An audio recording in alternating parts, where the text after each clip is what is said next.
तो हेलो मेरे यार, आई एम सुप्रीम की अमेजिंग एपिसोड में आप सभी लोगों का स्वागत है। तो इस एपिसोड की शुरुआत उसी तूफानी सीन से होती है जो कि हमने लास्ट एपिसोड में देखा था, और इसी तरह का बर्फीला और तूफानी सीन चल रहा होता है। तब तक मैं आप सभी को बता दूं कि इस चैप्टर में राइटर ने सस्ते नशे कर रखे हैं और उसने यहाँ पर किसी को भी मार्शल सोवरेन बनाकर रखा है, और मार्शल सुप्रीम लेवल को तो गायब ही कर दिया है। इसलिए मैं इसे थोड़ा सा एडजस्ट करते हुए और सही मार्शल आर्ट लेवल्स को पिछले चैप्टर्स को ध्यान में रखते हुए बताऊंगा। तो हम एक फॉरेस्ट सीन को देखते हैं जहां नदी बह रही होती है, और उसके सामने दो बंदों को देखते हैं जो कि चे और फेंग होते हैं। चे करा होता है इस माउंटेन के साथ क्या दिक्कत है, क्या यह माउंटेन उस बैरियर के पीछे छुपा हुआ था। फेंग कहता है नहीं, यह माउंटेन जो है वह रियल रूप में वास्तव में यह इस फॉर्मेशन का एक पार्ट है जो थ्रोन एम्परर मार्शल सोवरेन द्वारा लगाया गया था इस फॉर्मेशन को निर्माण करने के लिए, और इसके अलावे यह डीमन प्लेन में बिल्कुल भी पहले से मौजूद नहीं था।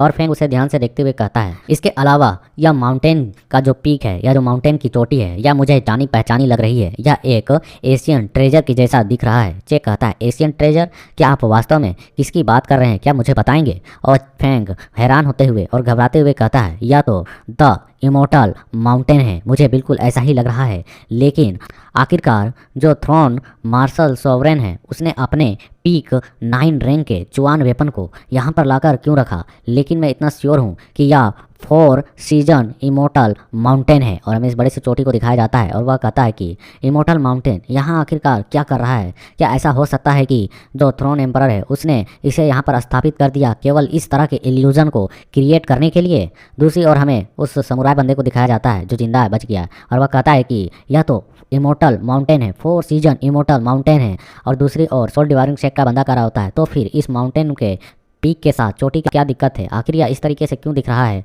और समुराई कहता है क्या throne emperor martial sovereign Teng Guan ने वास्तव में इसे यहाँ पर छोड़ दिया है इस खजाने को? और वह डिमोनिक मैन कहता है चलो इसकी जाकर जांच करें। और दूसरी ओर हमें सीन दिखाया जाता है टेंगजी कह रहा होता है डेन यांगजे अपने एल्डर से, क्या आप श्योर हैं कि यह थ्रोन एम्परर मार्शल सोवरेन का इमोर्टल माउंटेन है? वह कहता है बुढ़ा एल्डर की हाँ, इसका जो अपीयरेंस है बिल्कुल उसी तरह है जिस तरीके के हमारे मास्टर ने बताया था, यह बिल्कुल उसी से मेल खाता है। इसके अलावा यह भी कहा जाता है कि इसके अंदर अर्थ एंड हेवन में जितने भी फॉर्मेशन है उन्हें सेटअप करने के रूल्स बने हुए हैं, और यह इमोर्टल माउंटेन उन्हीं से छिपा हुआ है, उनसे बना हुआ है।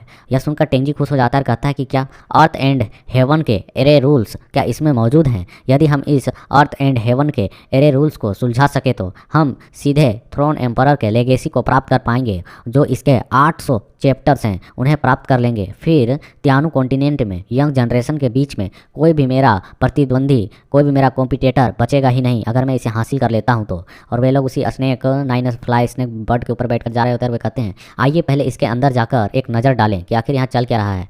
दूसरी ओर हमें सीन दिखाया जाता है जो इसी बड़े से बाउंडर को देख रहे होते हैं जहाँ पर सूखा पेड़ होता है और यहाँ पर लियन का टीम होता है। ये फैन कहता है यंग मास्टर लियन यहाँ पर क्या हो रहा है? और राइटर बताता है कि ये ऑटम बैरियर वाले एरिया में है, मतलब कि पतझड़ वाले मौसम वाले एरिया में। और लियन जहाँ पर कंफ्यूज होते हुए और परेशान होते हुए कह रहा होता है यह बहुत ही बुरा है, हम सब दफन होने वाले हैं। यह सुनकर चौगे वाला कहता है वाट, अब क्या दिक्कत है? रेड दाढ़ी कहता है वास्तव में क्या चल रहा है, आखिरकार तुम इतने सीरियस क्यों हो? लियन परेशान होते हुए कहता है कि यह माउंटेन की जो चोटी है यह वर्तमान में उसी की तरह दिख रही है, एक 9 रैंक की हेवनली जुआन वेपन, वो भी पीक लेवल की, जो 9 रैंक की हो, जो कभी भी डिवाइन रैंक में पहुंच सकती है। और इस तरीके के जुआन वेपन केवल उसी बंदे के पास था। यह उस इमोर्टल माउंटेन का स्वरूप है जिसके बारे में कई सारी बातें कही जाती हैं। जो throne emperor martial sovereign Teng Guan था वह इसे इतिहास में उपयोग किया करता था। और यहाँ पे लियन इन लोगों को बताता है एक कहानी की, जो हेवनली रीजन है वहाँ पर एक बार एक प्रतिद्वंद चल रहा था, फाइट चल रहा था, जहाँ पर जो थ्रोन एम्परर टेंग गुआन था उसने अपने प्रतिद्वंदी को कुचलने के लिए इसी माउंटेन का उपयोग किया था और उसने एक बार में उन सभी को दफन कर दिया था। यह बिल्कुल भी एक संतुष्टदायक फाइट थी। उस समय मैं उससे थोड़ा सा जला करता था, थोड़ा सा जेलेसी महसूस करता था। यह सुनकर इधर ये दोनों बंदों के मन में चल रहा होता है वह आखिरकार वह इस तरीके से क्यों बता रहा है जैसे उसने उस सीन को वहीं पर खड़े होकर देखा हो।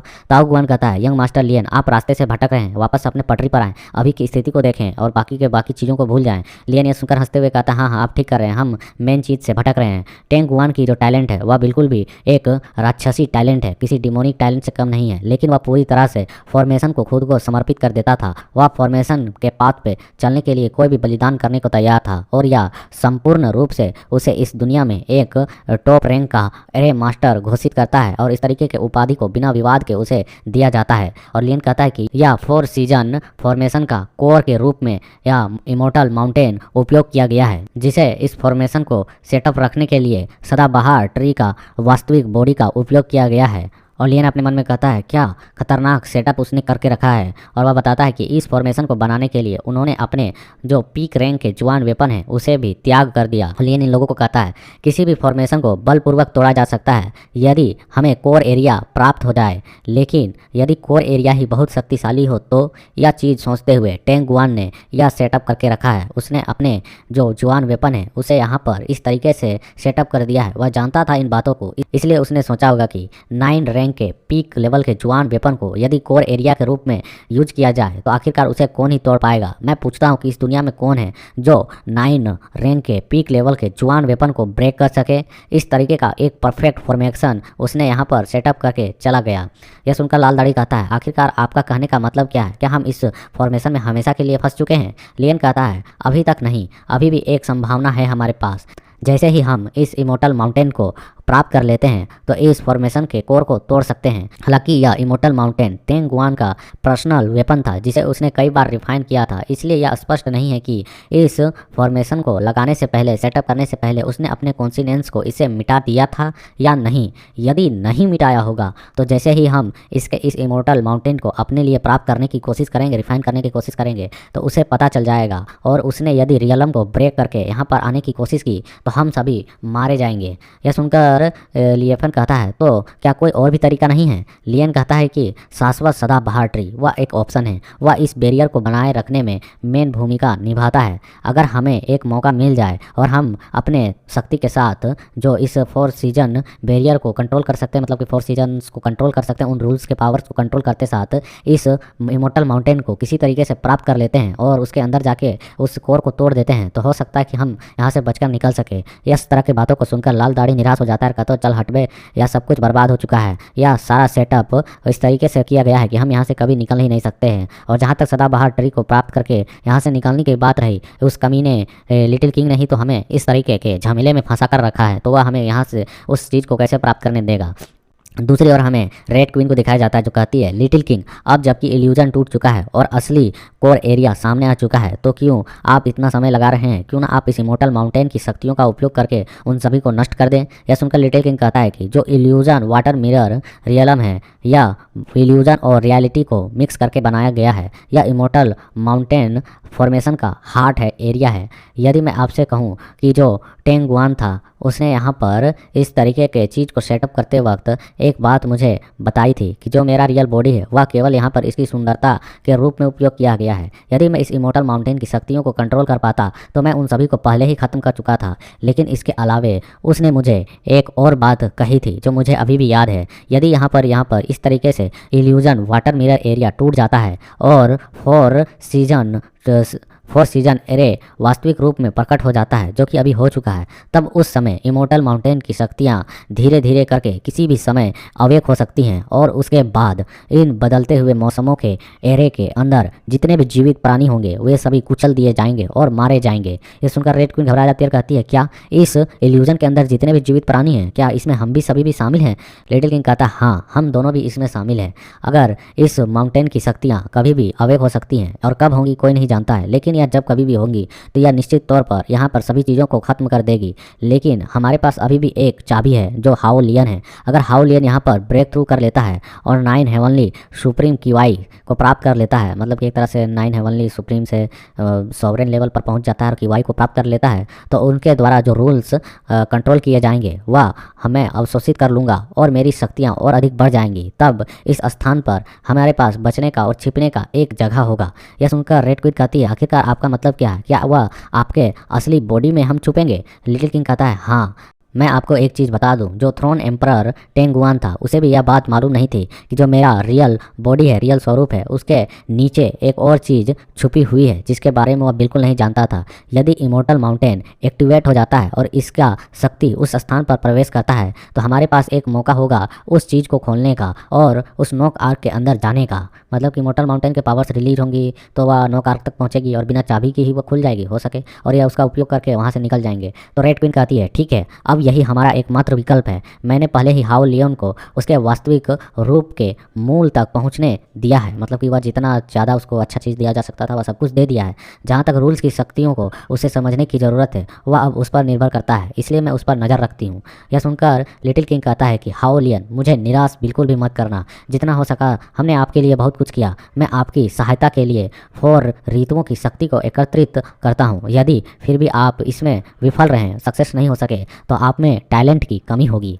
दूसरी ओर हमारा सीन शिफ्ट होता है और हमें लियन को दिखाया जाता है जहाँ पर उसका फेस हम देखते हैं कट चुका होता है और यहाँ पर एक पर्पल सेलेस चला होता है और साथ ही उसका बॉडी और हैंड दोनों कट चुका होता है। और दूसरी ओर हमें दिखाया जाता है उसका सर कट के नीचे गिर रहा होता है, बट उसका सर यहाँ पर पत्तियों में बदल चुका होता है और हमें उन लोगों के सामने दिखाया जाता है जो लोग कर रहे होते हैं यंग मास्टर लियन, यंग मास्टर लियन। और दूसरी ओर हम देखते हैं कि यह हमला उस डिमोनिक मैन ने किया होता है और यहाँ पर वे सभी पहुँच चुके होते हैं। तभी वहाँ पर एक आवाज़ आती है कि सोल डिवावरिंग सेक्ट के लोगों, और वे लोग कहते हैं आखिरकार ये कब आए। और हम देखते हैं पीछे लियन का जो पैर होता है वह वापस से क्रिएट हो रहा होता है और वह कहता है पिछली बार हम स्प्रिंग एरिया में थे और मैं वहाँ पर लापरवाह था, लेकिन हम यहाँ पर इस बार ऑटम बैरियर वाले एरिया में हैं और यहाँ पर मैं थोड़ा सा भी उतार चढ़ाव होने पर फील कर सकता हूँ और समझ सकता हूँ। और वे लोग कह रहे थे यंग मास्टर लियन कि आप ठीक हैं। और फिर हम देखते हैं कि यह सुनकर वह डिमोनिक मैन कहता है ओ बच्चे, आखिरकार तुम हो कौन, तुम्हारे पास कुछ तो हुनर है। लियन कहता है कि आपको यह जानने की ज़रूरत नहीं है कि मैं कौन हूँ। अपनी छोटी मोटी योजनाएं जो तुमने बना रखी है उन्हें भूल जाओ। मैं आपको यहाँ पर एक मौका देता हूँ मदद करने की। यह सुनकर वह कहता है क्या, सहयोग करने का एक मौका।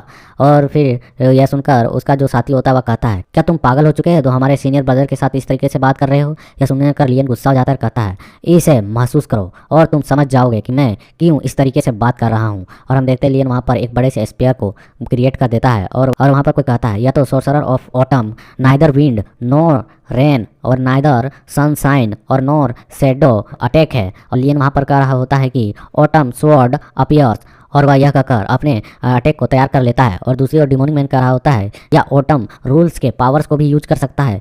केवल 9 हेवनली मार्शल सुप्रीम जो कि सोवरेन लेवल पर पहुंचने वाले हो वही इस तरीके के रूल्स को समझ सकते हैं और उन्हें कंट्रोल कर सकते हैं। लेकिन आखिरकार यह बच्चा इन्हें कैसे कर पा रहा है। और लियन वहाँ पर उस स्पेयर को आगे अटैक की ओर भेजते हुए कहता है कि स्वॉर्ड टेक्निक स्टार एनिमेशन। और हम देखते हैं वो सब बड़े से खतरनाक अटैक को आते हुए देख हुआ सोल डिवावरिंग सेक्ट का बंदा काफ़ी ज़्यादा घबरा जाता है और उसे बचाने के लिए उसी वक्त वह डिमोनिक मैन आगे आ जाता है और उसे पीछे की ओर धकेल देता है और अपने उस स्टिक वेपन को सामने की ओर ले आता है और बुम से करके लियन के अटैक को डिस्ट्रॉय कर देता है। और वह अपने मन में कहता है ऐसा लगता है कि इसकी जो कठोरता वाली शक्ति थी वह बहुत मजबूत नहीं थी, मतलब कि बहुत ज़्यादा यह सख्त नहीं था, इसलिए इतने आसानी से टूट गया।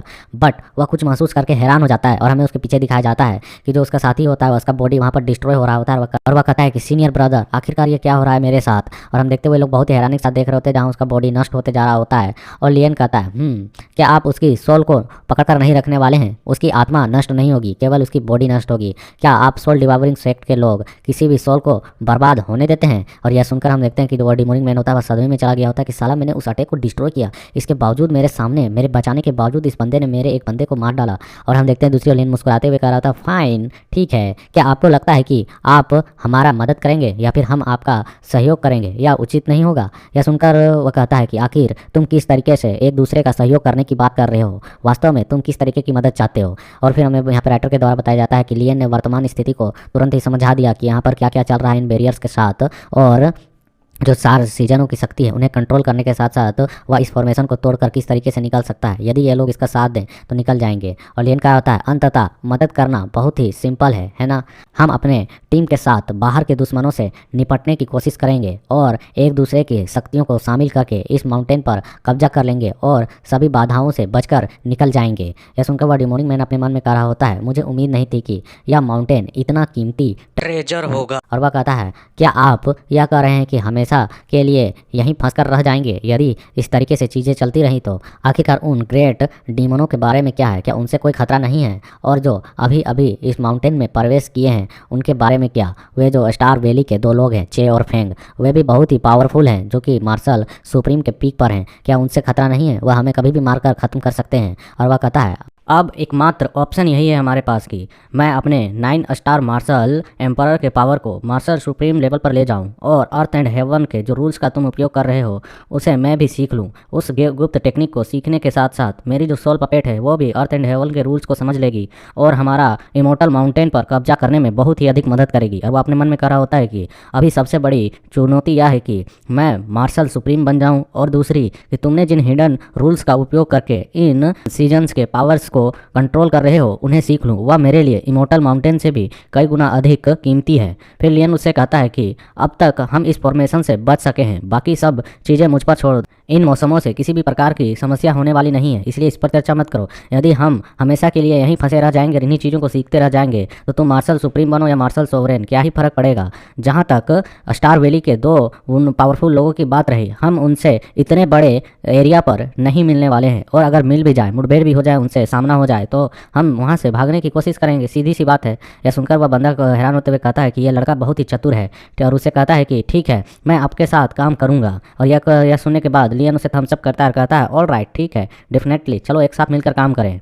और फिर हमें दिखाया जाता है कि वह डिमोनिक मैन अपने उस साथी का जो बॉडी को वहाँ पर डिस्ट्रॉय हुआ था उससे उसके सोल को खींच कर निकाल लेता है और कहता है मैं यह जानने के लिए काफ़ी क्यूरियस हूँ कि वह 9th रैंक का जुआन वेपन वास्तव में क्या क्या कर सकता है। और दूसरी ओर हम देखते हैं कि जहाँ पर उसका सोल पपेट होता है वह अपने ही बंदे के सोल को निकल जा रहा होता है, खा रहा होता है। यह देखकर ये बंदे डर रहे होते हैं। फिर हमारा सीन शिफ्ट होता है और हमें स्प्रिंग सीजन वाले एरिया की ओर दिखाया जाता है, जहाँ पर हाउलियन मस्त एक ट्री पर लेटा हुआ होता है और वह वहाँ पर बेलों के साथ खेलते हुए उन्हें पकड़ते हुए कहा होता है क्या यह स्प्रिंग का रूल के जो पावर्स हैं यह बहुत ही जटिल नहीं है। मैं इनसे यह समझ पा रहा हूँ कि ये लाइफ को लौटाते हैं और अर्थ को जिंदा करते हैं और फूल खिलते हैं, चमकते हैं और इसी तरह से खिलते रहते हैं। मैं अब इन रूल्सों के इन पावर्स को बुनियादी तौर पर समझ सकता हूँ, लेकिन इसके बावजूद भी मेरे पास 9 हेवनली सुप्रीम कीवाई, मतलब कि एक तरह से इस तरीके की कीवाई जो सोवरेन लेवल में पहुँचने वाला है, वह बिल्कुल भी अभी तक प्रकट नहीं हुई है, मुझे महसूस नहीं हुई है, मेरी बॉडी से रिलीज नहीं हुई है। मेरे अंदर की शक्ति पहले से ही कुछ भी